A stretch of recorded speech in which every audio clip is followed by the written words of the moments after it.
What if I told you that the greatest economic migration in modern American history isn't happening between countries, but between zip codes?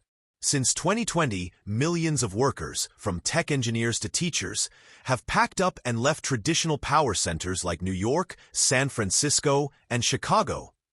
Not for vacation, but for good. So, why are people abandoning the places that once promised opportunity? And what does this seismic talent shift mean for the future of work, innovation, and entire cities? Let's unpack the great American talent migration and why it's reshaping entire industries, towns, and lives in ways we're only beginning to understand. In early 2020, America hit pause. Offices closed. Commutes vanished. And for the first time in generations, millions of professionals realized, maybe I don't have to live where I work. The pandemic didn't just disrupt routines. It triggered a collective reevaluation of priorities.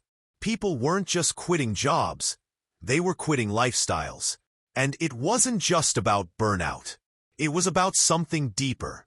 Generation Z and millennials, now dominating the workforce, began prioritizing flexibility, autonomy, and purpose over traditional corporate perks. In a recent Deloitte survey, nearly 60% of Generation Z workers said they'd leave a job that didn't align with their values, even if the pay was good. But where did all this talent go? That's where the story gets interesting. Say goodbye to the old tech capitals. Welcome to the age of the second city boom.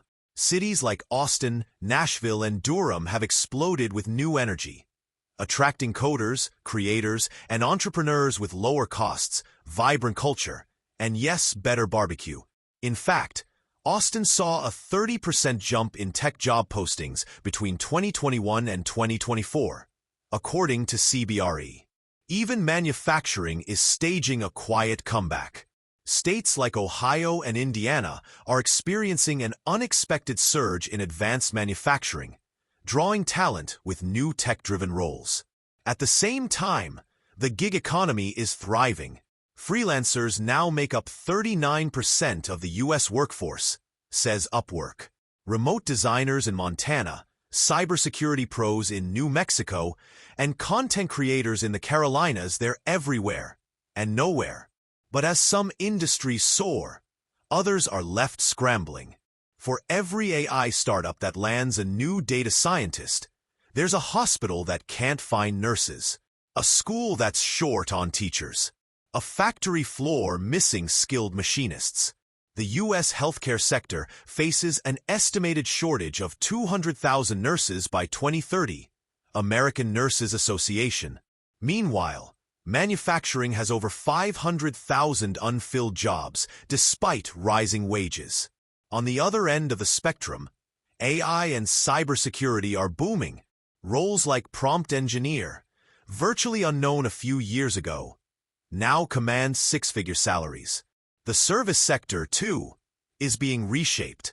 With automation creeping in, repetitive tasks are disappearing, but human-centric roles, customer experience, empathy-driven care, creative thinking, are rising in value. So what happens when entire regions and industries are left behind? The migration of talent isn't just economic. It's personal.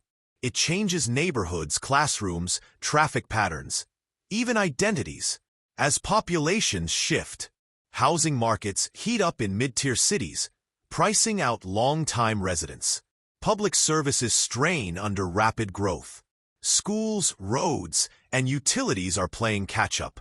But new blends of cultures, skills, and values are also revitalizing communities. Rust Belt towns are reinventing themselves as innovation corridors. Southern cities are merging tech with tradition. Narrator: cities and states are racing to adapt, offering tax breaks for remote workers, launching broadband expansion programs, investing in talent pipelines from high schools to high-tech. But is that enough? In this new economy, skills are the currency, and lifelong learning is the only stable investment. To keep up, workers will need to reskill and upskill constantly. Companies are rethinking recruitment, moving beyond degrees and focusing on capabilities. The hybrid work model is also maturing. Offices aren't dead, but they're evolving into collaboration zones, not 9-to-5 prisons. Flexibility is the expectation, not the perk. For companies, it's a new war for talent.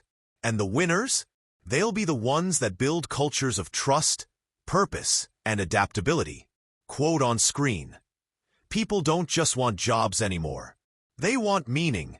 The great American talent migration isn't just a phase. It's a reset of values, of geography, of power. It's reminding us that work is not a place. It's a purpose. And as we build the next economy, one question will shape the future. Where does talent want to live? And how will we build a world that lets them thrive there? If you found this story insightful, don't forget to like, comment, and subscribe. Share this with someone thinking of their next big move.